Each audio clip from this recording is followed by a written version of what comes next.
¿Qué tal todos? Espero que estéis bien por ahí. Esta semana vamos a hablar de cadencias, ¿vale? Hemos estado viendo cosas un poquito, bueno, no más complejas en realidad, pero sí vamos a decir como un poco más interesantes. Hemos estado hablando con todo esto de los clusters, hemos visto cosas de armonía modal, hemos estado viendo escalas exóticas, concretamente varias pentatónicas, hemos estado viendo cómo podemos construir una especie de sensación que estamos cambiando la energía, que estamos cambiando de modo, que nos estamos moviendo cuando realmente estábamos manteniendo el centro, cogíamos un mismo centro y bueno, empezamos con una pentatónica, la normal y corriente, diatónica que conocemos todos, y después nos íbamos a una Kumoi, nos íbamos a una Yoshi, íbamos oscilando, ¿no? Hacía una especie de oscilaciones. Sí que es verdad pues que en algunos directos también se notaba el número de gente que, digamos, que participaba, que hacía la actividad, porque sabéis que en este canal siempre explicamos una técnica musical, luego tenéis una semana, digamos, bueno, un poco menos, ¿no? Como 5 o 6 días para hacer un ejercicio con esa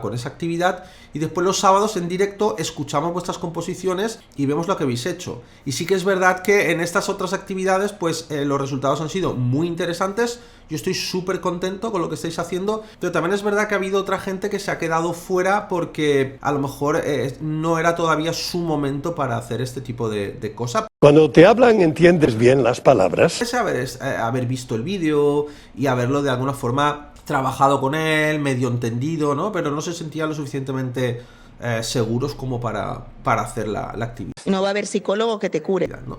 Entonces, hoy vamos a hablar de cadencias porque las cadencias son una de esas cosas súper básicas en el lenguaje. A mí me gusta siempre explicar las cadencias como si fuesen puntuación. Cuando hablamos, usamos comas, usamos puntos, ¿vale? Pero, por ejemplo, tenemos punto y seguido, tenemos punto y aparte, tenemos punto final, ¿no? Entonces, el punto, dentro de que siempre lo escribimos como un punto, pero tiene como diferentes interpretaciones. Cuando estamos en el lenguaje de la música, ¿vale? Pues yo siempre digo que la música no es que sea como un lenguaje, es que la música es un lenguaje.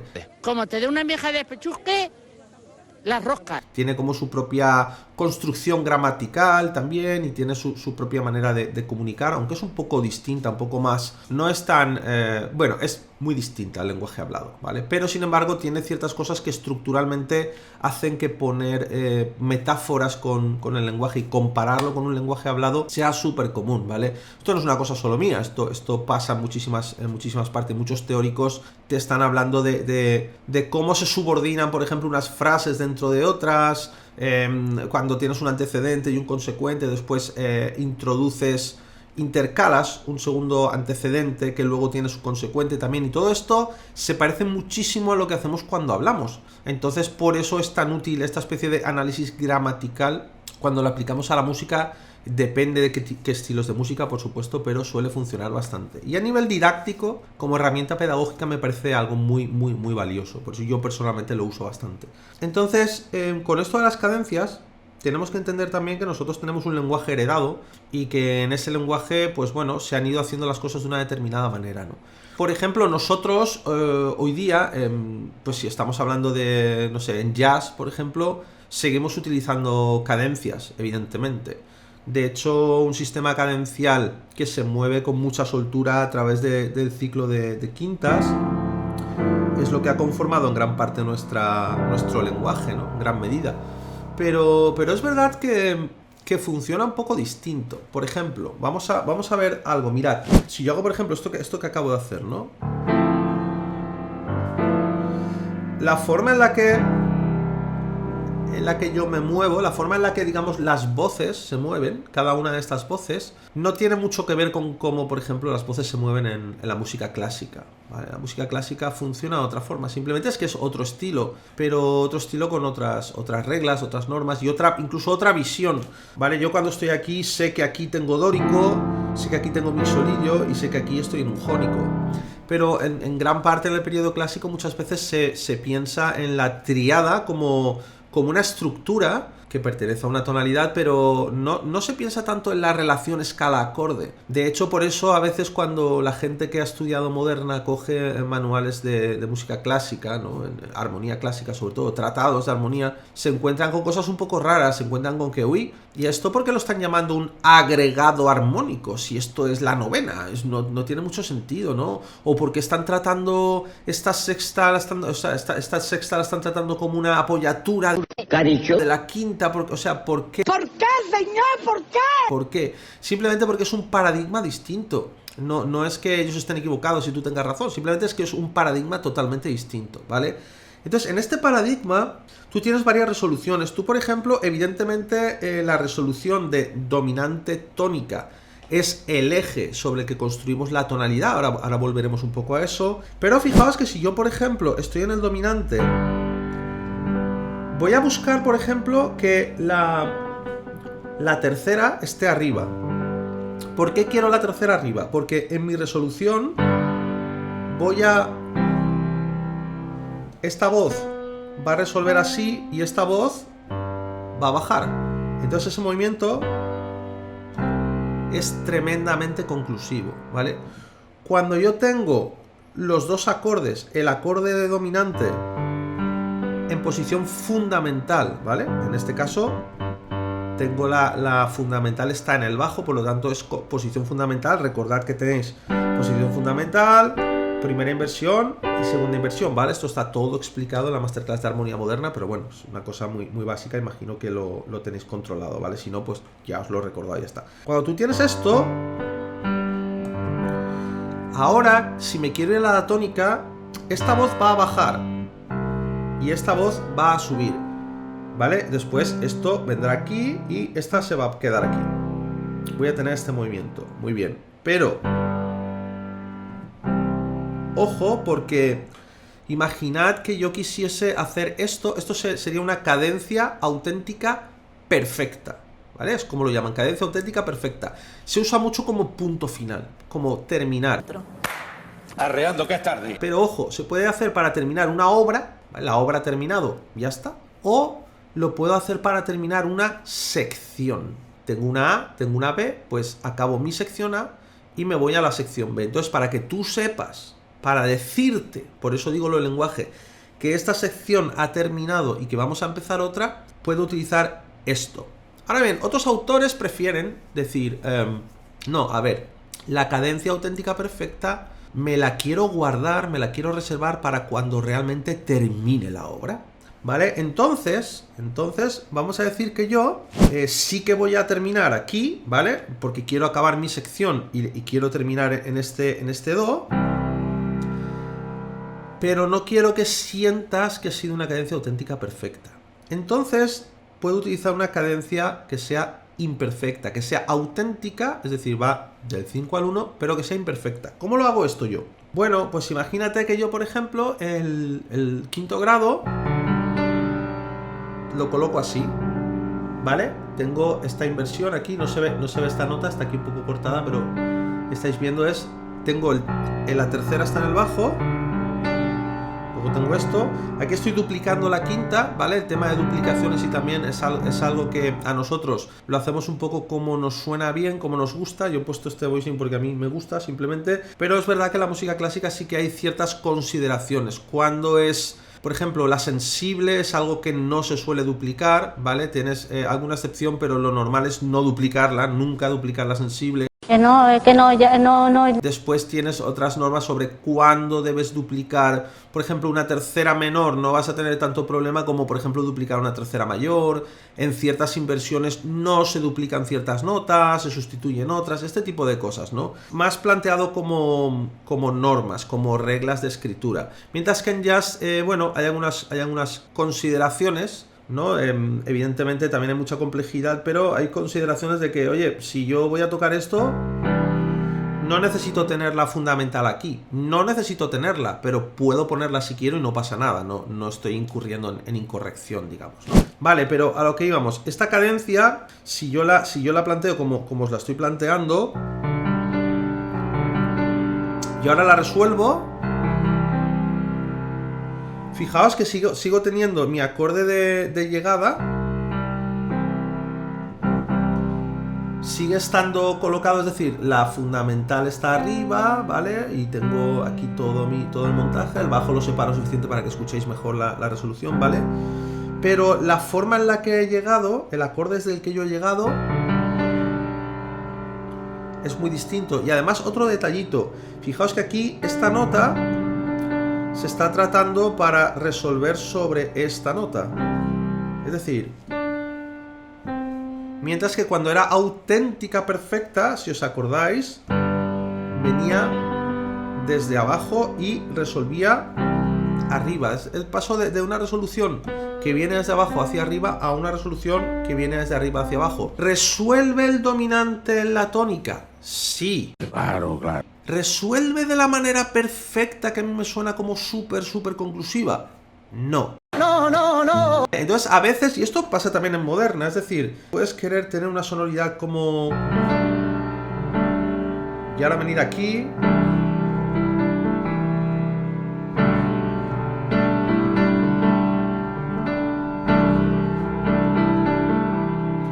Puedes estar...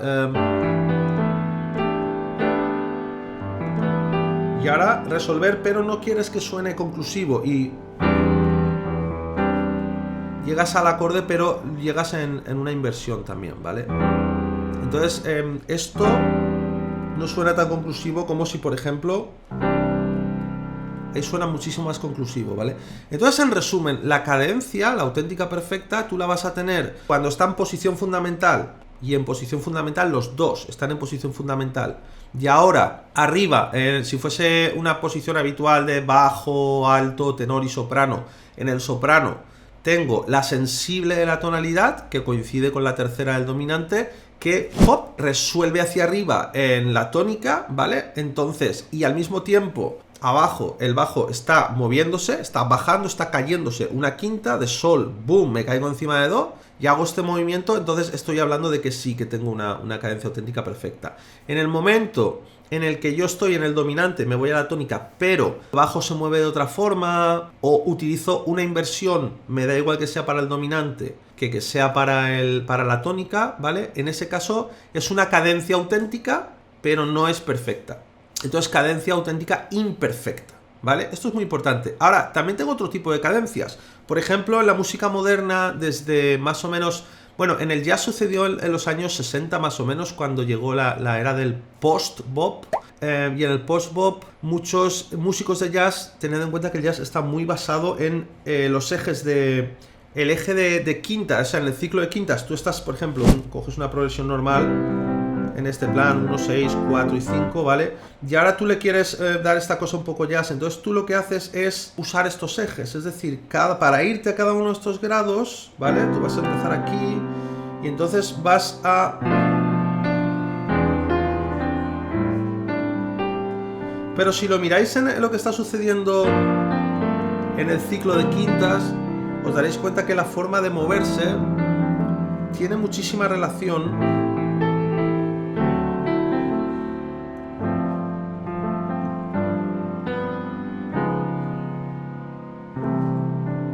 con esto que estamos hablando, es decir, este acorde al que voy tiene en su ciclo de quintas, tiene un dominante que lo estoy utilizando como dominante secundario con su escala correspondiente, todo esto está explicado en la masterclass de armonía, para llegar hacia él, para impulsarme, Pero en los años 60 se intenta huir de eso, ¿por qué? Porque el jazz tenía una amplia variedad de todas estas relaciones que no dejan de ser relaciones que se están moviendo por el ciclo de quintas. Incluso, aunque tú a veces le pongas mucha fantasía y utilices sus vibes y todo esto, pero no dejas de estar moviéndote, no dejas de estar usando esto. Entonces, ¿qué pasa? Que empiezan a utilizar la plagalidad. Aquí en el canal de hecho, hace unas semanas, hicimos una melodía que recorriese los 12 tonos mediante resoluciones plagales, ¿vale?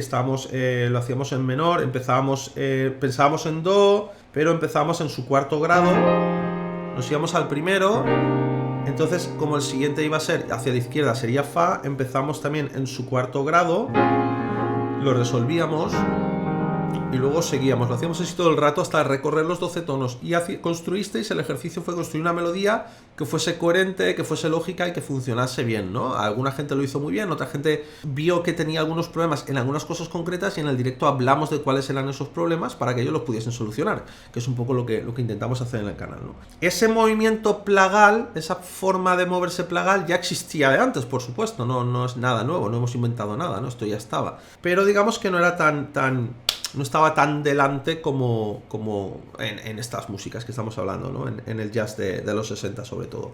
También puedo resolver de forma plagal, es decir, en una resolución plagal lo que voy a hacer es que voy a seguir teniendo mi tónica, ¿vale? Que es el sitio al que yo voy a llegar, pero en vez de llegar desde un quinto grado, voy a llegar desde un cuarto, ¿vale? Entonces voy a buscar la manera de utilizar un cuarto grado. Esto es muy típico en música moderna, estamos todo el tiempo, tú estás aquí y vienes aquí. Y ahora...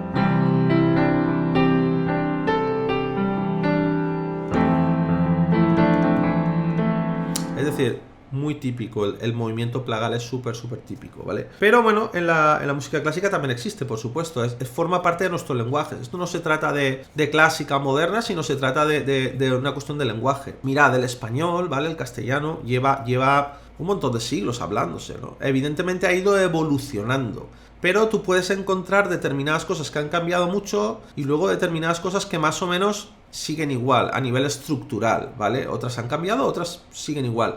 Entonces es muy interesante observar qué cosas a través de los siglos han ido permaneciendo. ¿Por qué? Porque si interiorizo esas cosas, de alguna manera estoy interiorizando partes esenciales del lenguaje. Un lenguaje que ha ido mutando a través de los siglos, pero que tiene ciertos elementos esenciales. Cuando hablamos de música tonal, un elemento esencial es el proceso cadencial. ¿Y por qué es tan importante el proceso cadencial, no? Puedo ir de dominante a tónica, puedo ir de subdominante a la tónica y todas estas cosas, que es el rollo plagal, ¿vale? Lo que son las cadencias plagales. También puedo hacer semicadencias, es decir, yo puedo hacer que el objetivo, yo tengo una direccionalidad, yo voy entacado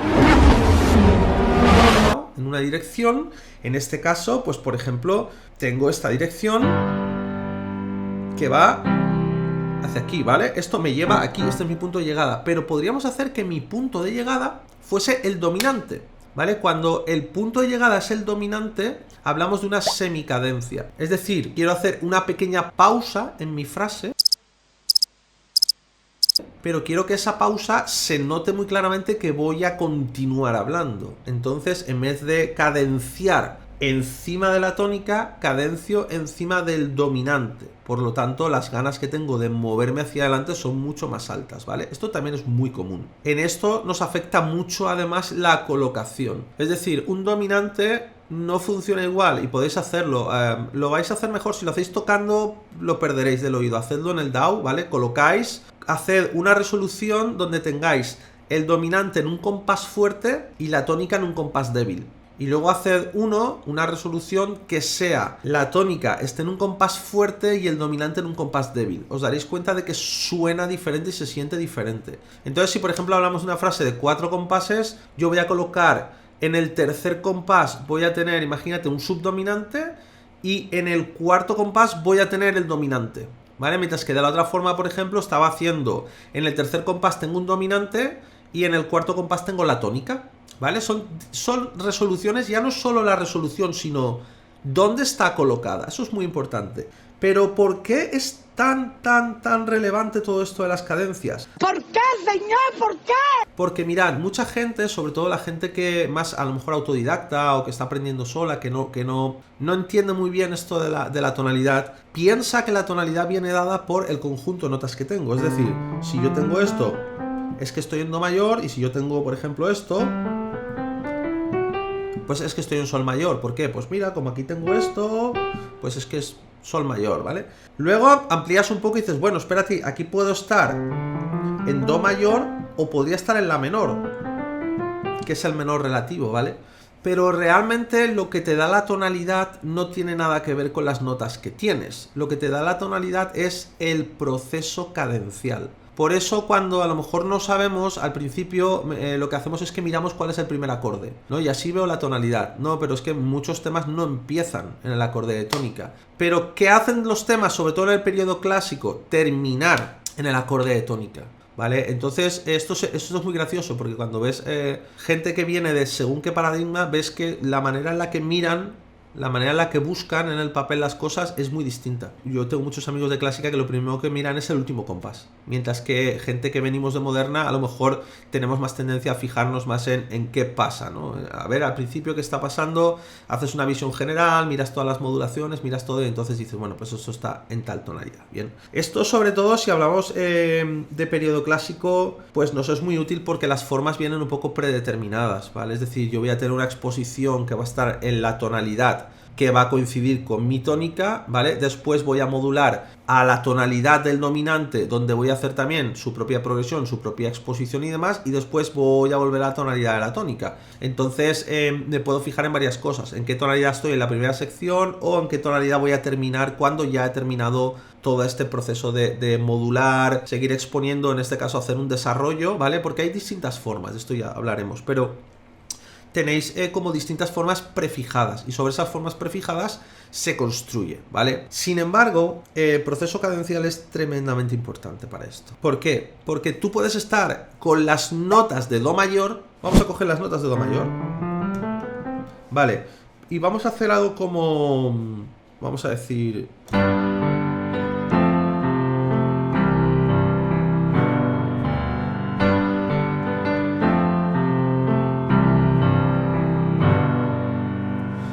Claro, dices, ¿ahí en qué tonalidad estoy? Si tú te tienes que guiar por las notas, además te las estoy enseñando todas, porque te estoy enseñando esto, te estoy enseñando estas. Entonces estás viendo todo, estás viendo, por ejemplo, que tienes este Fa natural, estás viendo todas las notas que hay, dices, pues será Do mayor, ¿no? Sin embargo, si escuchas bien cómo se están moviendo las cosas...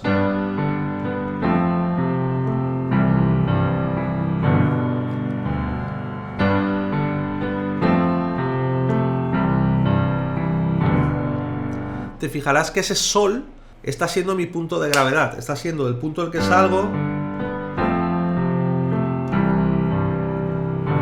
y el punto al que llego. Y además este Do no suena nada resolutivo, o sea, no suena como que es mi resolución. ¿Por qué? Porque no estoy en Do mayor, estoy en Sol mixolidio. Lo mismo que si estoy jugando a...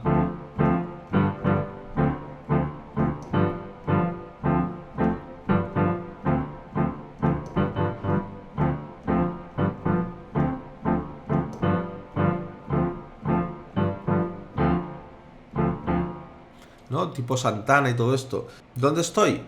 Las notas que tengo, si las sumo, digo, estoy en Do mayor. No, estás en Re dórico. Te podría pasar que estuvieses...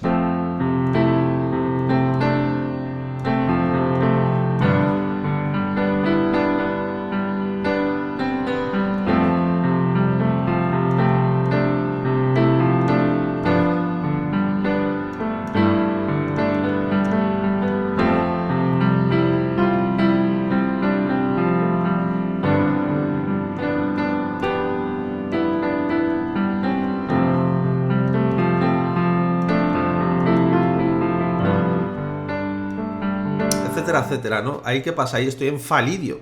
Entonces, claro, ¿son las notas las que me dicen en qué tonalidad estoy? No, me lo está diciendo que el proceso cadencial. Es decir, mirad el proceso cadencial como formas de moverse y unas determinadas formas prefijadas de moverse que ya nos han demostrado durante siglos que funcionan y que nuestro oído las entiende perfectamente. Luego, por supuesto, también tenemos plagal y ahora plagal de intercambio modal.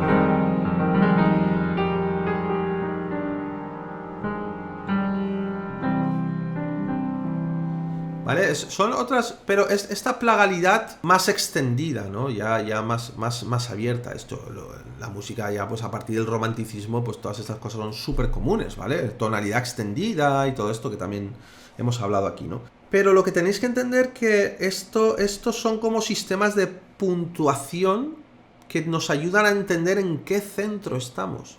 Es el proceso cadencial, es el que nos dice hacia dónde vamos. Entonces, además, nos ayuda muchísimo a definir la estructura. Y eso es lo que vamos a hacer esta semana. ¿Qué es lo que vamos a hacer? Pues mirad. Atención al pajarito. Os lo explico.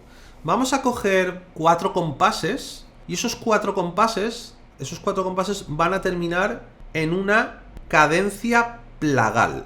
¿De acuerdo? 4 compases que terminan en una cadencia plagal. Vale, ahora otros 4 compases que terminan en una cadencia auténtica imperfecta. Y ahora otros 4 compases que van a terminar en una semicadencia. Y ahora otros 4 compases que van a terminar en una cadencia auténtica perfecta. Entonces tenemos 1, la plagal, 2, la auténtica imperfecta. 3, 4 compases que van a terminar en una semicadencia. Voy a aterrizar encima del dominante en el cuarto compás. Ese va a ser mi direccionalidad, va a ir hacia ese dominante que está en el cuarto compás. Y ahora viene otros 4 compases que van a terminar en una cadencia auténtica perfecta. Tengo eso, es decir, no tengo ni idea de qué va a suceder. No tengo ni idea de qué va a suceder, no sé absolutamente nada, no sé qué voy a hacer, no sé qué tipo de acordes voy a usar, no sé nada. Lo que sí sé es que en el cuarto compás voy a tener una cadencia plagal. Que la voy a hacer totalmente, la voy a hacer mayor, la voy a hacer menor, la voy a hacer con intercambio modal, la voy a hacer... No lo sé, no tengo ni idea, pero sí que sé que estructuralmente hablando, ahí va esta cadencia plagal. Muy importante esto, es decir, lo que estoy haciendo es, sé perfectamente, estoy dividiendo mi estructura en frases como de 4 compases. Por supuesto, esto no tiene que ser así para la melodía. La melodía puede ser, la primera frase puede ocupar los 8 primeros compases y la segunda frase puede ocupar los 8 siguientes. Dentro de que yo, a nivel estructural, sí que estoy pensando 4 compases, una cadencia, 4 compases, una cadencia. Pero no os limitéis a que vuestra frase ocupe solamente estos 4 compases. Un sistema muy fácil que tenéis es, primera frase de 4 compases, mi pregunta, siguiente frase de 4 compases, mi respuesta. Organizáis vuestra composición siguiendo un esquema de pregunta y respuesta. Estamos hablando de melódicamente, ¿vale? Entonces, melódicamente, pregunta que termina en una plagal y después abajo, respuesta que termina en una cadencia auténtica imperfecta. Imperfecta porque acordaos que uno de los 2 acordes va a estar invertido. Bien, continúo. Otra pregunta, este caso viene con una semicadencia y ahora la respuesta que viene con una cadencia auténtica perfecta. Y ya termino la composición, ¿vale? Podéis jugar con la orquestación, podéis jugar con lo que queráis, pero muy importante, intentad que esto sea coherente, es decir, que vuestra melodía funcione de esta forma tan coherente, dentro de esta estructura. Entonces, para no perderos, en lugar de hacer una frase, y que os quede todo como un poco deshilachado, un poco suelto, que vamos, que la he liado parda, ¿sabes? Creo que va a ser muy guay que estructuréis en pregunta y respuesta, porque básicamente la composición va a ser una pregunta, una respuesta, otra pregunta y otra respuesta. Esto es muy fácil a nivel melódico, ¿vale? Pero cómo va a estar estructurado armónicamente va a ser haciendo el ejercicio, es decir, utilizando estos tipos de cadencia. Vais a utilizar una cadencia plagal, vais a utilizar una cadencia auténtica imperfecta, vais a utilizar una semicadencia y luego vais a utilizar una cadencia auténtica perfecta. Por supuesto hay más cosas, tenemos cadencias rotas, tenemos cadencias compuestas, ¿vale? Pero esto es como mucho más simple, ¿vale? Para un vídeo, para una actividad y sobre todo para esta gente que a lo mejor se ha quedado fuera cuando hemos estado viendo cosas un poco más así distintas, ¿vale? Pues creo que esto es como muy asequible para todo el mundo y todo el mundo va a poder participar y pasárselo bien, ¿vale? Así que nada, si te ha gustado el vídeo, pues dale like, suscríbete, si te interesan estas cosas, pues puedes considerar comprar alguno de los cursos en teoriamusical.es. Venga, va. Tienes el curso de armonía moderna, el curso de voicings, el curso de desarrollo melódico. Y nada, aquí en el canal pues ya sabes, todos los lunes una actividad, te la explicamos, tienes toda la semana para trabajar con ella y después tienes hasta el sábado a las 2 de la tarde para entregar tu composición a Tony con Y @teoriamusical.es, ¿vale? Ese es el correo donde se mandan. Y después, ese mismo sábado a las 4 de la tarde, nos ponemos en directo, ¿vale? Son directos pues que algunos duran 6 horas, otros duran 8 horas, otros duran 10 horas, otros duran... El récord ahora mismo, si no me equivoco, son 14 horas con no sé cuántos minutos. ¡Qué fuerte, tío! ¿Cómo lo dice? Lo que pasa que aquí en YouTube solamente se guardan las 11 primeras horas, ¿vale? Después, a partir de las 11 horas, ya el resto de horas, cuando YouTube hace digamos, os pone el vídeo para que lo podáis ver, solamente es hasta las 11 horas. Ahí el vídeo se corta. Así que nada, lo dicho, eso es lo que vamos a hacer. Nos vemos el sábado y hasta entonces, ya sabéis lo que os digo siempre. Haced mucha música. Nos vemos.